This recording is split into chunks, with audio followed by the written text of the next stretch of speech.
तो आज हम किस्त 357 के वाकयात का एक गहरा जायजा ले रहे हैं। बिल्कुल, तो शुरू करते हैं फिर।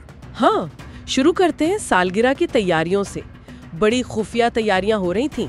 फुरात और जहान लगे हुए थे सजावट में। और वो एक मजे की बात हुई थी ना, जब फुरात गलती से अपना ही सालगिरह का केक ले आया। हाँ, लेक हल्का फुल्का सा मोमेंट था, लेकिन ये भी दिखाता है कि कैसे सब अपनी अपनी चीजों में उलझे हुए हैं। फिर दिलान का वो सीन जब वो तकरीबन राज जान ही लेती है और फुरात और जहान कैसे बात को संभालते हैं।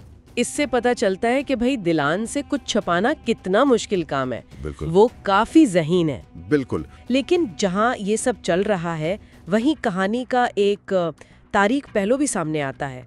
सबिहा और हसन आमने सामने होते हैं। और ये कोई मामूली मुलाकात नहीं।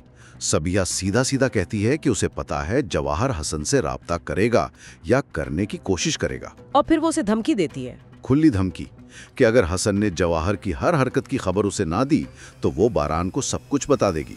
पुरानी साजिशें भी, खराबे खानदान के खिलाफ जो कुछ वो करता रहा है। अफो, ये उनके रिश्ते की पेचीदगी है। एक तरफ ब्लैकमेलिंग, दूसरी तरफ ये जज्बात। बिल्कुल, नफरत और शायद पुरानी मोहब्बत या किशिश, सब मिला जुला है।